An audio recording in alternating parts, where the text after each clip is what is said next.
Welcome to Crossroad Connection. We're speaking out for those left unheard. My name is David Schuringa. I'm the host of your program, and I'm the president of Crossroad Bible Institute.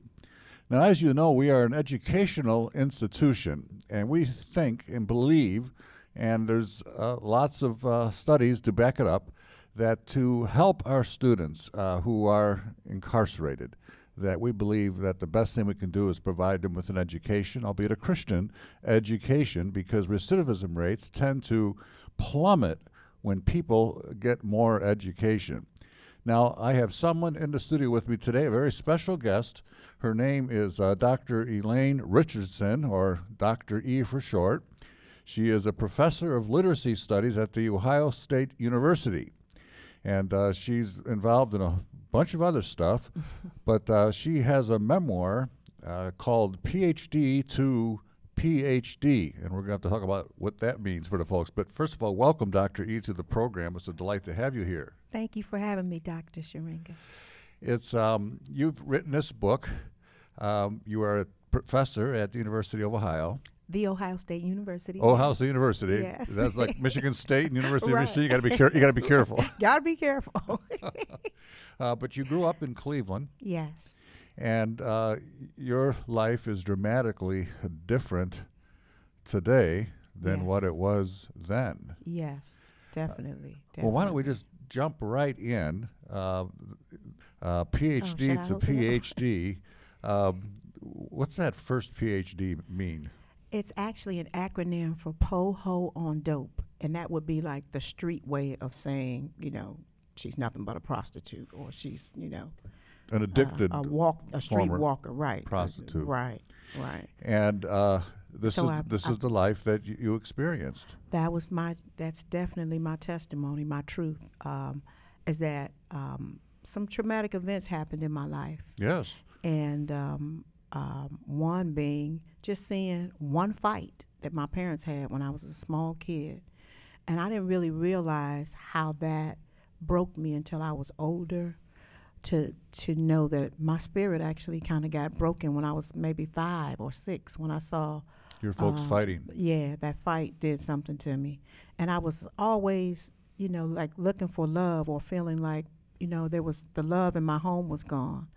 And then another event happened when I was 13, because I'm looking for outside approval. Yeah, there's a hole in your heart. Hole in my soul.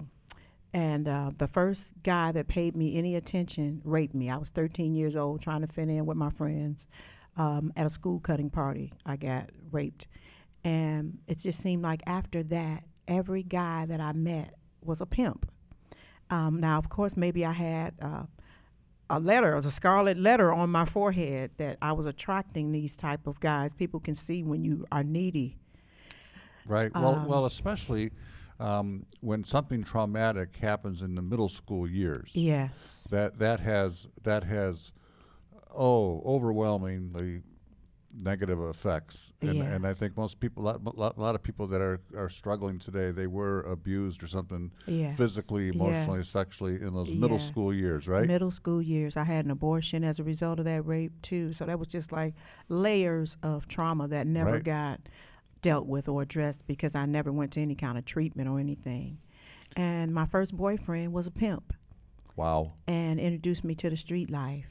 And my mother struggled mightily to keep me in school, to find out why I was cutting school and why I was breaking curfew, and why I was cutting my classes and why I wasn't doing well, because I was a all right kid. I was in the orchestra, I played violin. So you were keeping a facade? I was a student by day, and I was a juvenile delinquent and working the streets, a junior high school hooker by night. When did the drugs come in? The drugs came in after, so that boyfriend, my first boyfriend, went to prison. And that allowed me to finish junior high school and high school. When I got to Cleveland State University, I was not academically prepared, and I got kicked out of Cleveland State University. But I always felt like, like you guys are corny anyway. I know the streets. And so that's what I went back to. And eventually I got involved in drug use. But it was over time that I got involved in drug use.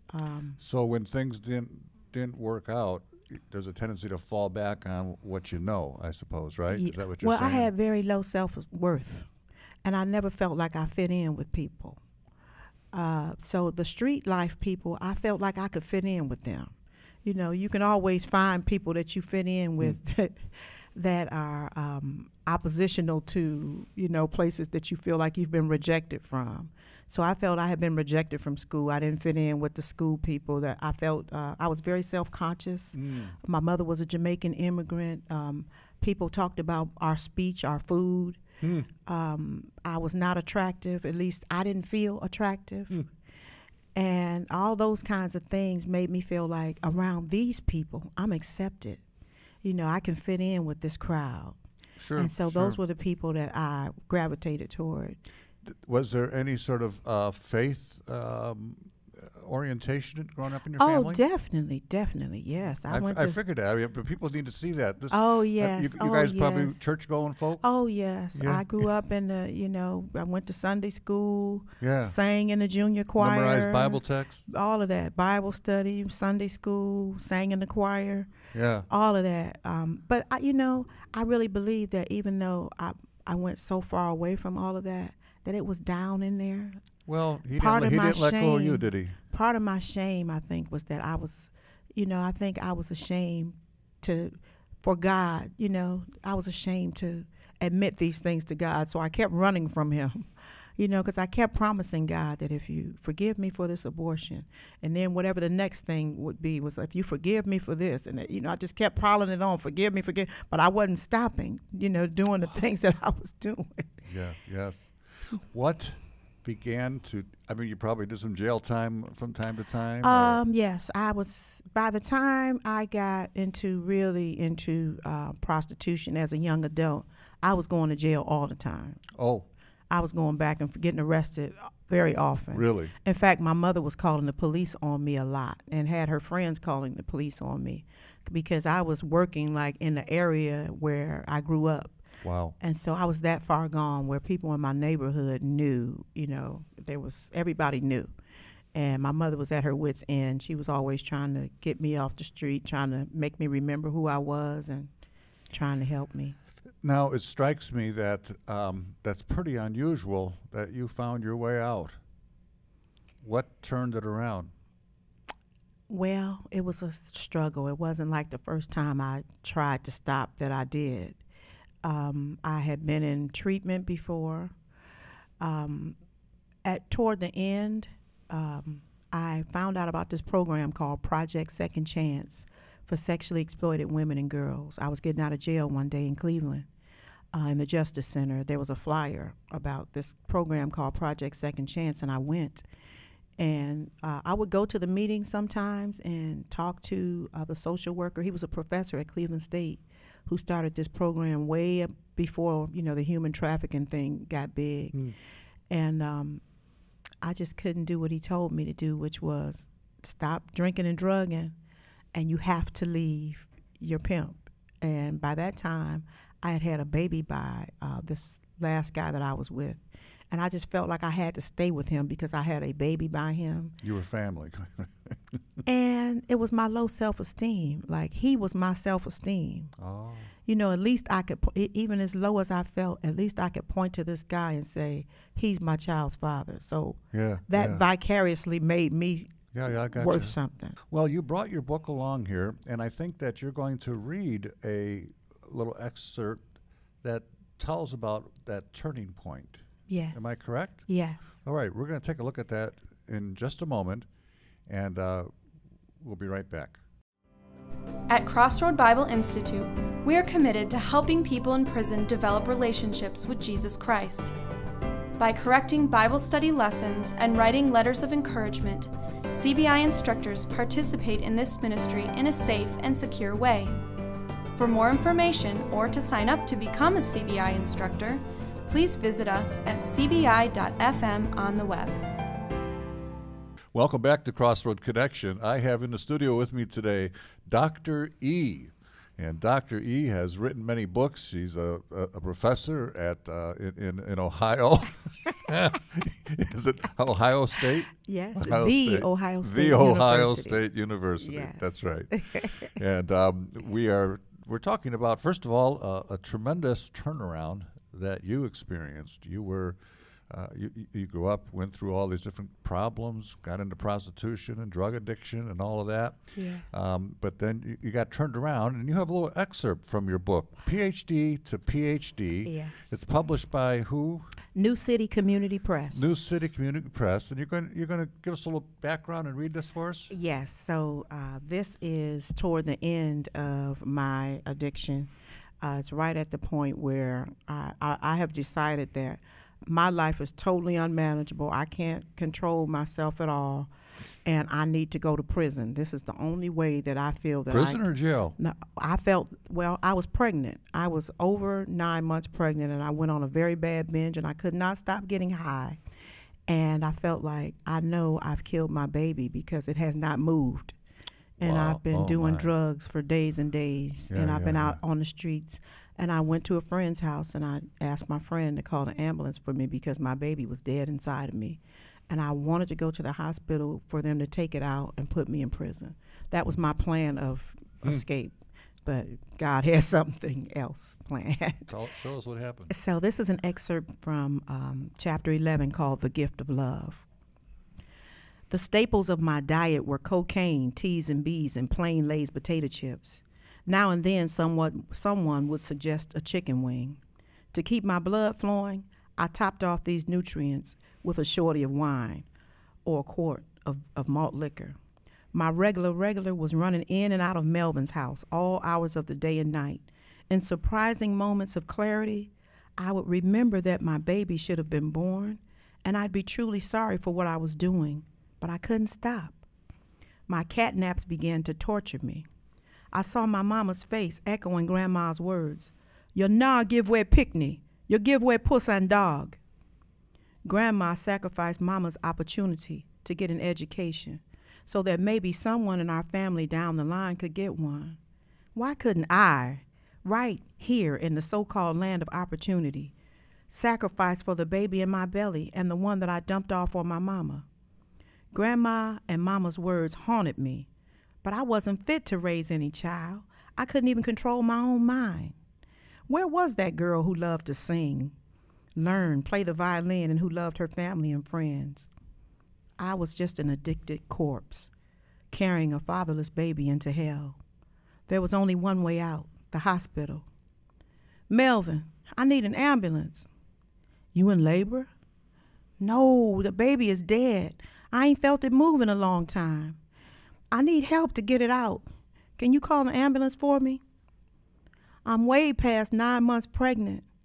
My baby hasn't moved in a long time. I've been shooting drugs for about a month straight. Can you take me to the hospital?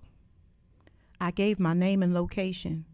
In no time, the ambulance arrived at Melvin's and took me to Metro Hospital. I told every nurse, doctor, and medical attendant that looked at me that I had been shooting drugs for the past month straight and that my baby was dead. Puzzled eyes and shaking heads glared at me as if to say, what is the world coming to?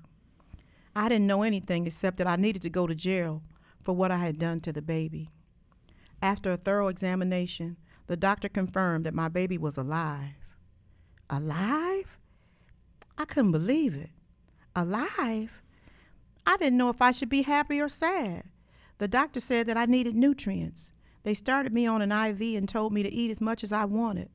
The hospital's food wasn't all that great, but I ate lots of graham crackers and drank pineapple juice. A few days went by before they decided to induce my labor. At the appointed hour, she arrived. The nurse tried to hand her to me, but I just waved her away. I was tired and afraid. I didn't know if she was black, white, or what. All I knew is that I didn't want to hurt her anymore. The doctor told me that they were going to keep my baby under close observation and run some tests on her to see if there were any drugs in her system. Have you seen her yet? I know she's beautiful. Every child is a gift from God. They are so full of love. She knows you, and she loves you already. You carried her all those months. I know you have lots of doubts and fears, but everything's going to be all right, Elaine. You're beautiful. You're beautiful, and you have lots of love to give this baby. You're not a bad person. You just made a lot of bad choices. But my baby wasn't dead. My baby was not dead. And how old is that baby now? My baby is now 27 years old. She's graduating from an MBA program at Argosy University in Los Angeles, California. She's graduating next month. And so with all the drug use and so forth, nothing was wrong with her. She was preserved, not FASD or anything like that. Nothing was wrong with my child, not one thing. That's a miracle in itself. The doctors told me that it was a miracle. And so I didn't go to jail. They didn't press charges against me, and I started going to AA meetings religiously. Ah, okay. And I had to go to parenting classes, and I started really paying attention to what they told me to do in Project Second Chance. And I was really scared of myself, but I was so scared of myself that I listened to what everybody who meant me well was telling me that I had to do to make it.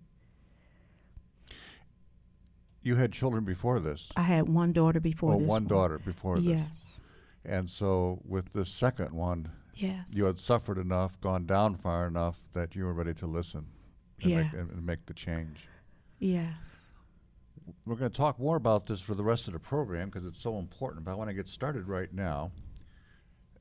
Education, you feel, saved my life. Saved your life. Yes. Let's talk about that. How did education save your life? I mean, you had a remorseful experience with a nurse in the hospital, and the baby was okay, and you went to AA meetings. So what's education? Well, she wasn't actually a nurse. She was one of the graduate students from Project Second Chance. Okay. She was a social work student. But tell me, what does education have to do with keeping people out of trouble or getting them out of trouble? Education, for me personally, I didn't know who I was. I was ashamed of myself. One of my points of shame was that my parents were different from everybody else's parents. My mother was a Jamaican immigrant. Mm-hmm. Everybody in my neighborhood, the parents were from down south. So that was my language was a point of shame for me. We spoke Jamaican Creole and Ebonics. Now, everybody in my neighborhood spoke Ebonics, but nobody was Jamaican. And both of those were stigmatized ways of speaking. Right, so when you went to school, the teachers would always say, "Don't come in here talking that ghetto talk. You're gonna be just like those wine heads in the street." Did they mean the Ebonics or the? They meant the Ebonics. They meant the Ebonics. Okay, yeah. But the Jamaican is also Ebonics. It's just a different variety. But it's not the King's English. It's right. But so that was one point of shame for me, is that my parents were different. I was different. And I was ashamed of my language, who I am, my culture. I was ashamed of myself. Didn't know who I was. So when I went back to Cleveland State University and I had all these problems in writing classes, eventually a linguistics professor told me that I spoke black dialect. And he told me about this book called Talking and Testifying, The Language of Black America by Geneva Smitherman, who was a professor at Michigan State University at the time. And by this time, I'm doing everything that people tell me to do if it's, going to help me. So he told me I needed to read that book, and I read it. And it was the first time that it gave me pride in who I was as a black woman and as somebody who spoke a different so-called dialect, had a different language pattern. And she explained the history and the culture around how black people's languages developed. And anyway, she came eventually. I started writing all my papers on this topic. African American language and literacy became my major. And that's how I got into linguistics. And that's how I, started to learn about African Americans and literacy. And Geneva Smitherman came to Cleveland State University and gave a talk for Black History Month. And I was the only person who had a lot of questions for her after her talk. And she said, "Wow, you sound like you've read everything I've written." And I said, I tried. Okay, and she became my mentor. Yeah, after the break, I want to come back to this now, this whole matter of improving English and literacy for the success of people in poverty. We'll be right back after this. Stay connected to what's happening at Crossroad Bible Institute with Crossroad Network News. This free magazine is designed to keep you informed and inspired about what Christ Church is doing in prisons and jails. If you'd like a free subscription to Crossroad Network News, fill out the form online by visiting us at cbi.fm. Welcome back to Crossroad Connection, talking to Dr. E about the importance of education for those who are in poverty, those who are trying to improve their lot in life. And Dr. E, you experienced this firsthand and got interested in literacy. Yes. And that became your area of expertise. My area of expertise.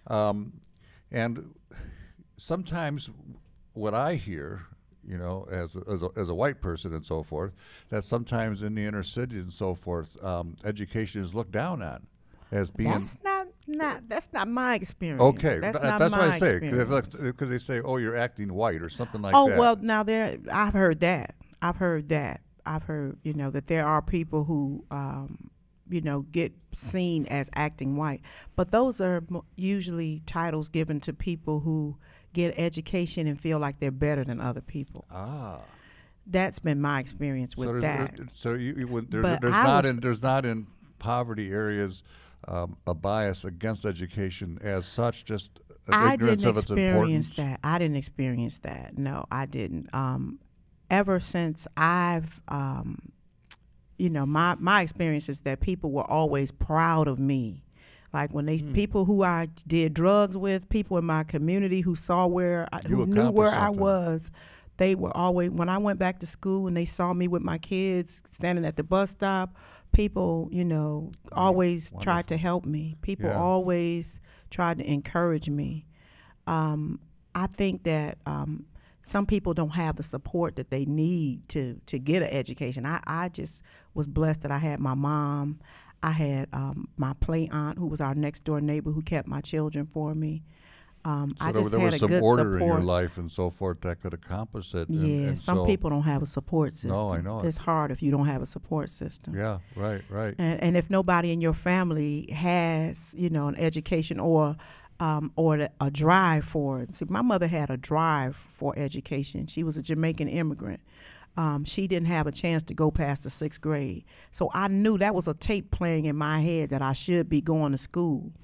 Because my mother was always in my ear about, you know, you can do better than this. What's wrong with you? You know better than, you know. The Jamaican part wasn't so bad after all, huh? Yes. Yes, definitely. Now, this matter about literacy, and I think also spoken English, right? You're talking about. Why is that so important? Well, I think if all you've heard your whole life is that your language isn't worth anything, that's a part of your identity. So really what people are saying to you is that you're not worth anything. And are people hearing that about Ebonics? Oh, yeah. They're saying that your language is not worth anything. Right, and that it's not real, it's not going to get you anywhere. But so what do you do? Do you promote Ebonics or do you get rid of it? Well, I promote people knowing their own language, and there's nothing wrong with, of course, you need to acquire other ones, but if you don't even know what your own language is, it's like you don't even have it's like educational malpractice. If all you've ever heard about the way that you speak is that it's trash, it's not going to get you anywhere, forget it, you need to get rid of it. That's a part of who you are. Now, that's interesting that you say that, because I was much later in life, around 30 or so, that I learned Dutch. And then we lived in the Netherlands for 3 years, where I did my PhD, right? Okay. But I've learned so much about myself. See, that's what I'm saying. By learning the language that my ancestors spoke. Yes. Is that what you're saying? There is history and culture and, and ways of being in the world that you would have never respected or known about had you not valued it. And that's what Geneva Smitherman's book did for me, was taught me that Black people are something to be proud of. We're human beings. People just want to point out you know, negative things that have been foisted on the Black people, but there are so many beautiful things about our culture. There's a richness in this Ebonics, there's a richness and in a there. heritage, a culture. Yes. But just like I don't speak Dutch, you know, in the university, I got to learn how to speak university talk. You got to learn how to negotiate your environment wherever you are. Yes. And so with what I do at the university with the teachers that I work with is teach them how to work with linguistic diversity. So you value the languages that students have while you're teaching them to broaden their registers and their repertoires. So it's not like you're denigrating them. You know, you're introducing them some to their own language, right? Something that they've been taught to be ashamed of, that everybody speaks different varieties of language. You are blowing me away here. You got to come and take a class with me. I do have to do that. But no, but what a psychologically wholesome thing, because so much in language carries the freight of your culture and of your heritage and of your forebears. Yes. And without that, you don't really know who you are. You don't know who you are. I mean, I understand more about who I am having learned Dutch. And I understand so much more about myself, too. By understanding the nature of that. So what Yes. you're saying is for people to get ahead, because our time is short. Oh, no. They need to get an education. Yes. But what you're saying too is don't forget where they came from. Right. Understand the legitimacy of that heritage. Yes. Embrace it. Yes. But then the education stretches you. Of course. Yes. Because that's what education is about. You learn about different cultures. Yes. You learn about who you are in the world, who other people are in the world. Right. How people see you in the world, what you want to do to change the world, you know, what's your contribution. What about this? What briefly happens to someone who goes out there to Ohio State University? They get an education, but they don't get that part about embracing their own language. What lack does this develop? Does this create in their development, their character, their education? Well, I think people have a lot of identity issues, and I think it's about loving yourself and who you are and where you came from. Yeah. And loving other people too, because we're all part of humanity. Humanity lives in culture, and if you don't, respect other people's culture, you don't respect your own, there's something wrong with that. So they can have a PhD volume of knowledge in their head, but still have a hole in their heart. Yes, Yeah. definitely. Dr. E, Definitely. I just want to thank you so much. Thank you. Just tell me briefly, what other books have you written? My revision of my dissertation is called African American Literacies. Okay. And I used actually the history of African Americans and language to teach academic college writing. So that was my first book. It was called African American Literacies. My second book was called Hip Hop Literacies. Hip Hop Literacies. Hip Hop Literacies, yes. And it codified, the language of hip hop and how it's related to African American and Afro diasporic languages. So Jamaican Creole is a part also of hip hop, because hip hop was actually Really? brought from Jamaica to America. Yes, so a lot of people don't know that. But yeah, so it just codifies the language, teaches people like the worth of hip hop. Of course, we also critique parts of hip hop that are problematic in there too. Sure. But how you can use these things to teach youth. The book that we're looking at today is PhD to Should I be holding it PhD. up? Yeah, hold that up. PhD to PhD. How education saved my life. How Education Saved My Life. We're talking with Dr. E, and I did just a little stalking of you on the internet, and I think I found some songs that you sang on. Oh yes. Is that right? Yes, I'm also a singer. You're also songwriter, a singer. Well, we'll have to save that for another time, I think. But I would love to. That was very interesting. Thank Dr. you. E, thank you so much and for what Thank you're you. doing and for sharing that. I know that we all grew from this program talking with you. Thank you. And thank you for being with us, and we hope that we'll see you again right here next week.